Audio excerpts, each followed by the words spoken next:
And if you've grown up around church at all, or you've been in church at all in your life, you know that means that we're supposed to go out and tell people about Jesus, and the harvest is plenty, that if we just tell people about Jesus, they would just come in droves to hear about him. But in our cynical society today, that's very hard. I don't know about you, but I read that and just go, Jesus, this isn't true. I mean, show me how this is true. Like, what do you mean the harvest is plenty? Like, do I need to convince the wheat that it needs to be harvested? Because that's what it feels like. This doesn't seem like the harvest is plenty, like people are dying to come to you. Well, I sat around and was talking with these guys who were drinking. And one was a little belligerent, and the other one just went, look, ignore this.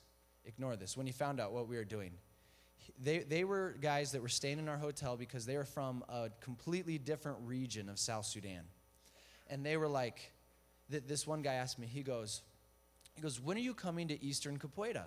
And I said, we're not. We're just going to be in the region of Torit. We don't have enough people to go to Eastern Capoeira. And he goes, why not? I was like, excuse me? He goes, when are you coming to Eastern Capoeira? I was like, we can't. We only have 26 guys. We're going to send them all the villages around here, and they're going to go plant churches. He goes, well, I want you to come to Eastern Capoeira. I was just, are you what? He's telling me to send people to his area. And he got very sad. And he goes, my people need to hear about Jesus. He goes, what my people need is the gospel to be preached. And the belligerent guy was a government official, and he began telling me that what we needed to do was use politics and go through the government officials, and we actually had, but he wasn't hearing it, and he wanted to tell me it was through government, and the other guy goes, no. He goes, it's not going to happen through government. He goes, it's going to happen when you guys send people to Eastern Capoeira, and you tell my people about Jesus. And I mean, everywhere we went, like the belligerent chief, everywhere you went, there was no resistance to the gospel. Instead, they were begging us to start churches. And this guy was very sad when I told him it would be a few years before this was able to build up. And that's why Jesus says that the harvest is plentiful, but the workers are few. So, Jesus says, pray earnestly to the Lord of the harvest that he would send workers. Because they're dying to hear about Jesus.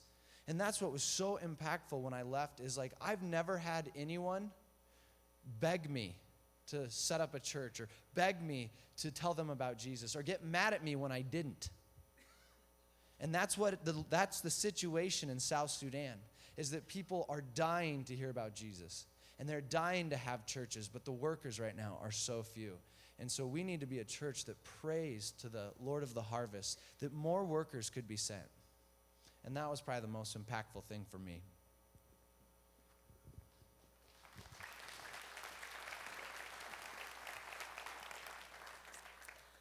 Thanks, Nate. So after we did the 4 days of training, we had the commissioning. And what this commissioning was these 26 pastors. By the way, we originally were going to 25, and I don't know how this happened, but when we got there, one was added.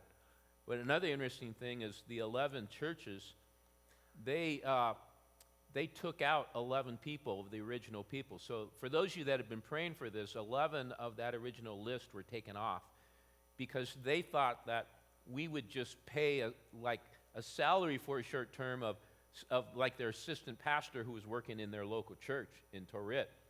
But when we said, no, these are pastors that need to be sent into a village, they pulled them out, but right away they gave us 11 more. And Pastor Martin said, we have as many as you can send. And that's just the nature of what Nate was talking about, is all of these guys are willing to go if they would have the resources. And so these 26, after they completed the training, 24 men and 2 women, we made these little towels, white towels that had CVVC on it, and we put it on their shoulders, and we told them that this was a picture of like the cloak that Elisha put on him, of a double portion of the anointing of Elijah. And so when in 1 Kings 19, when Elijah is taken up by the Lord, actually it's 2 Kings 2, what happens is Elisha bows down, he picks up Elijah's cloak, and he takes the cloak and he touches the River Jordan, and the water splits wide open, just like it did with Elijah. And so we prayed over them, and we anointed them, and we knew that at that point they were being sent out, that they only had a few days to get all their stuff together, and they were going to be sent out into their villages. This is an example, I just thought of this, of the nature of the fervor of the people. Is Pastor Martin then got up and told them, all of you, this was on Friday, we're going to have an all-night prayer meeting. This is after these guys have been in 4 days of training from 9 till 5 every day. He goes, we're going to have an all-night prayer meeting, and then Saturday morning we'll give you the money to go to your village. And he asked me, he goes, do you guys have all-night prayer meetings like us? No. And he goes, how come? I said, because nobody will come. And he just couldn't wrap his mind around it. And I said, Martin, I hate to admit this, but Americans are too soft. We just don't have the commitment that you do, and we could learn a lot from you guys. And so this is just what we faced there. And so you see the picture of the pastors there. Do we have a picture of that? This is the commissioning. And so we put the cloak on them, praying for them. And then here's a picture of the trainers and the 26 pastors. And there were some other people that the pastors from the U.S. brought from their team. And some of them are holding their Bibles that we bought each of them a Holman study Bible. And we also have the resources that were given to us, that a box of 200 other Bibles. We're trying to figure out how to get them from Ethiopia into Torit. There's no UPS, there's no FedEx there, so it's a major undertaking to be able to ship something to Torit, and that's what we're working on. And thank you to you guys that you're making that possible to send these 200 Bibles. But here's where we're going. Here's what's next, because I know everyone's probably thinking, okay, are we going to keep this going? Yes, we are. First and foremost, I think, one of the challenges as a senior pastor is as you're flying at 30,000 feet, is how do we continue to move forward in the best way? And the first thing we got to do, and this is one thing that I've been committed to with our church board and our leadership, is the first thing that we got to do is eliminate the debt of our church. We have $4.1 million that we are paying to, $4.3 million actually, that we are indebted to the bank for the building of this incredible campus and facility. Now, listen to this. We spend $29,300 a month in interest and principal payment as a church. Did you hear that? Almost $30,000 a month we're paying to service our debt. Now, we have some things on the forefront that are potentials. It's very possible that the south end of the south property that's being leased to Caprock School, they may choose to buy that. There's remaining like 9 acres. If they do that, the price of that is going to be about $1.2 million. That could lower our debt to $3.1 million. And we have other things like when we had the Lyndon Kirby come here, the estate planning, that people said that it's very possible that down the road they would, in their estate, be able to pledge up to possibly $1.6 million to the church. Now, we can't depend on that, but there's a possibility of that. But what that leaves us with is we are looking at $1.5 to $4.3 million that we have to service. And so I'm just letting you know that this fall we are going to do a stewardship drive, a campaign. And the biggest thing that we're going to do, though, is teach us individually how to be good stewards of what the Lord has given us personally. And that will allow us to be able to be good stewards corporately as a church. And this can have a significant impact down the road of the resources we can have available for something like the South Sudan initiative. And so I'm just letting you know that that's what's happening. And so this year I committed to the board that we will do no major pledge drives. We're not going to do a Convoy of Hope, one day to feed the world. We're not going to do another South Sudan initiative offering this year. We did put in the budget a modest amount that we're going to give to Convoy of Hope and to the South Sudan initiative if the Lord provides. And by the way, our budget is doing well. We are in the black right now. Okay? So I just want to let you know that. But we have a commitment to service that debt so we can go and do more. That's pretty important, don't you think? So with that, the one thing that I want to close with, and I'm going to have the worship team come up. Since I was 16 years old and gave my life to Christ, I've been involved in various forms of ministry, various organizations. So for 40 years, been involved in different kinds of ministry. Prison ministry, campus ministry, church ministries. And I told our staff this Tuesday morning in our prayer time. What happened in South Sudan? And when we commissioned those guys, it truly was the most significant moment of my adult ministry life.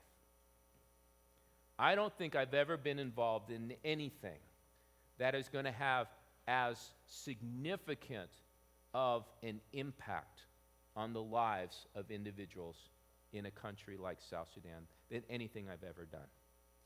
Because of the smarts of the Petros network and how this works and how it multiplies. These 26 churches that we sent out are only the tip of the iceberg of what I know God is going to do. I don't think we can comprehend what God has in store for the future. And through what we started together, you guys, I believe that these guys will go plant churches in North Sudan. These guys will go plant churches in other countries in Africa. And some of them even looked at me and said, we want to send church planters to America because you guys need it. You guys have been involved in something that I truly believe is epic. Corey Sandro, after the commissioning, he came up to me, and Corey said, Kirk, he said, that was historic. He said, what happened today was historic for the country of South Sudan. And I really believe Corey's right.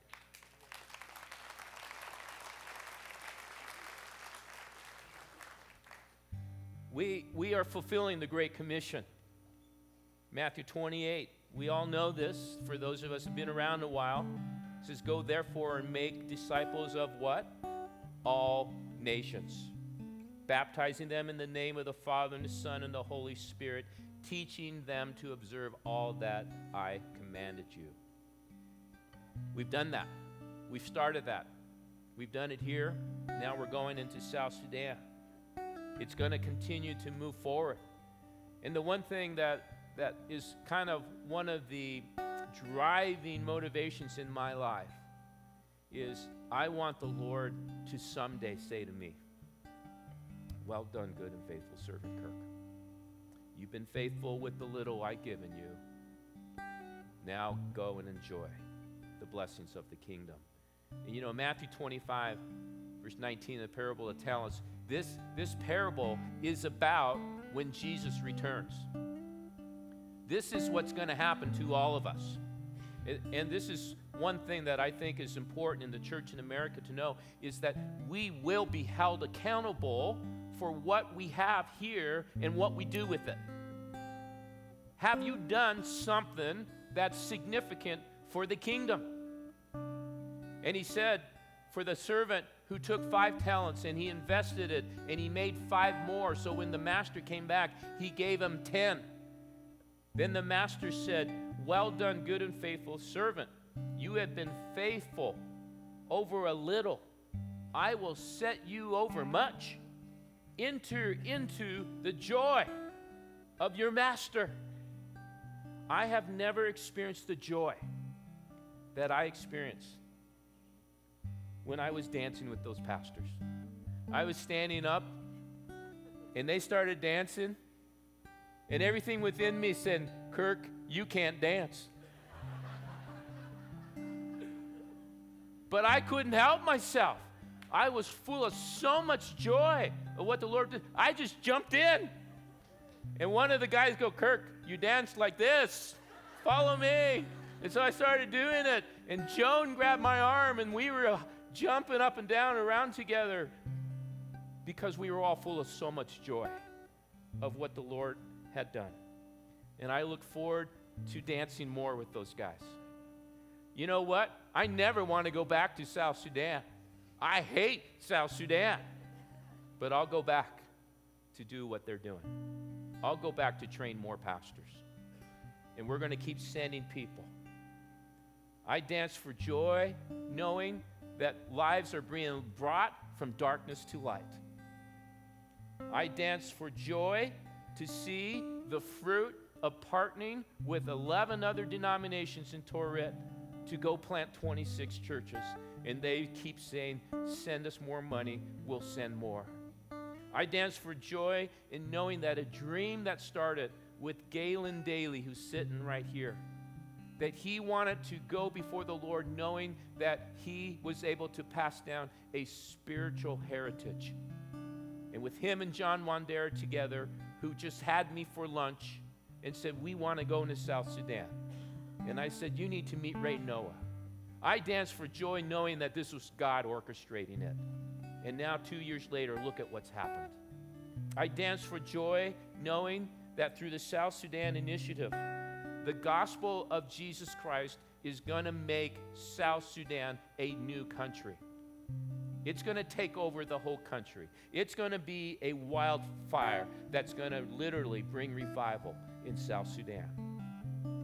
I pray that your hearts would dance for joy, to know that you were a part of this, that you prayed, that you gave of your resources and your finances. And so we see this picture of this woman who's looking through this window. And just picture that this is a Sudanese person that's in a village, a remote village, and saying, will you send someone to us so that we can hear the good news of Jesus Christ? That's what we're a part of, friends. And so here's what I want us to do as we stand.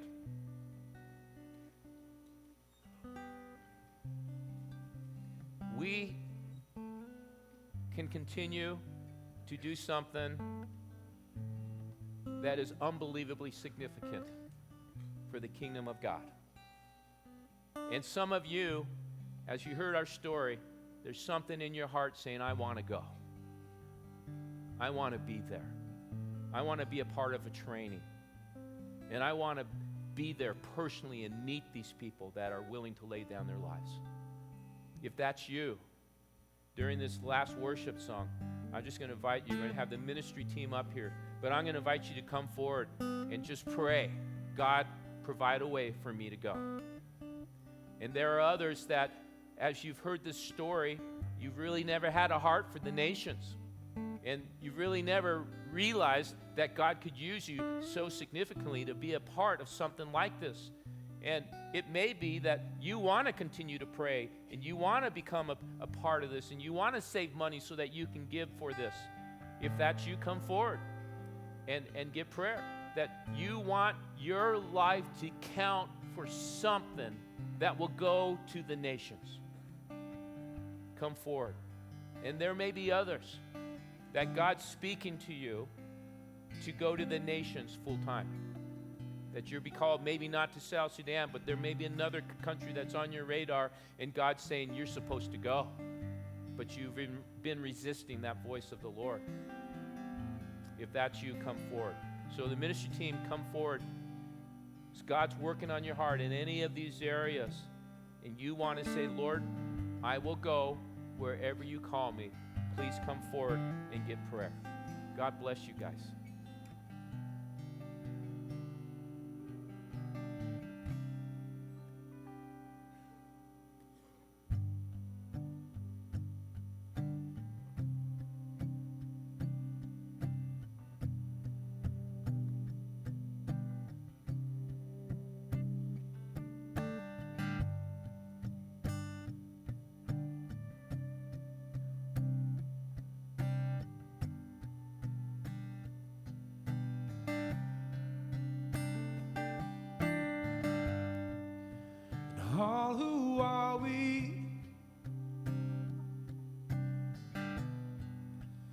and all who are weary, come to the rock.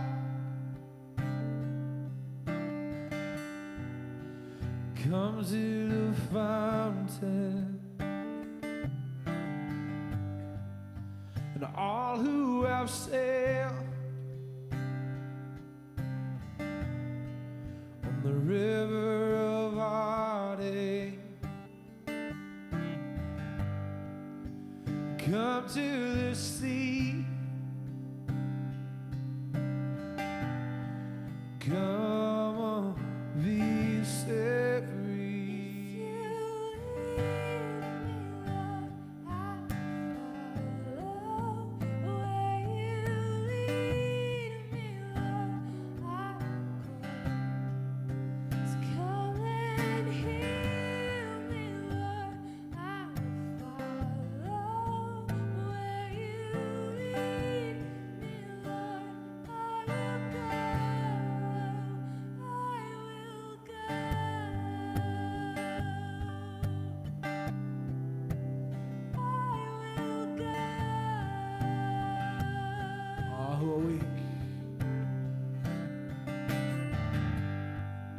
And all who are weak, and all who are weary, come to the rock, come to the fountain. All who have cried, and all who have cried on the mountains of heartache, reach to the star. Come on, give your life. Lead me, Lord, I will follow.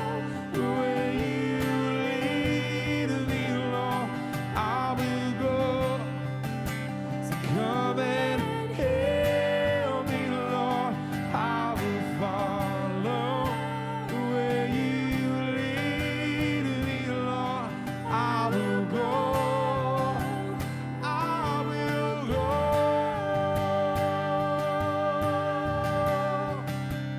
I will go.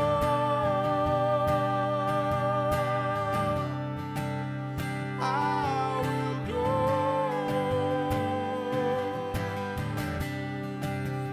I will go.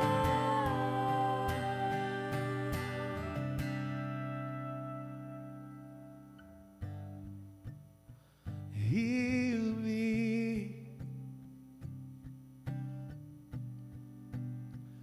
Heal me, Lord. Heal me. Heal me if you lead. Oh, heal me.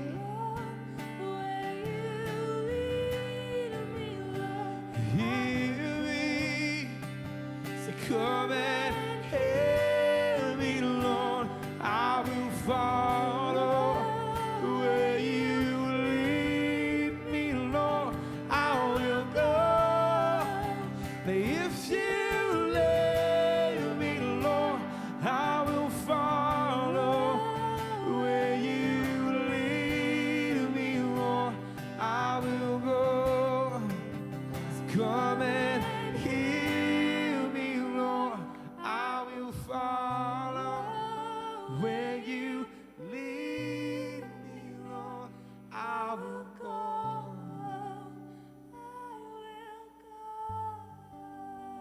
So as we close here, something you have to look forward to is these church planters have to give a monthly report of how many decisions for Christ there are and how many baptisms and so forth. We will get every month a copy of each of those reports. We also have pictures of each of these church planters, and their stories, their bios, their testimonies. And we're going to have each of those on a piece of paper or some kind of a flyer so that you can take one or a number of those church planners and you can daily pray for them. And you can be a part of, continue to be a part of what these guys are doing. And we will have those within the next couple of weeks. And we'll have their pictures on the board with also a pin of where their villages are. And village is a loose term. The guy I interviewed, I said, how big is your village? He said 21 to 23,000 people. So they're little cities that are all over that these guys are going to start the work of the gospel because of what you guys did. Go and be blessed knowing that you are making a difference for the kingdom in South Sudan. God bless you guys as you go from here. You guys are amazing. God bless you.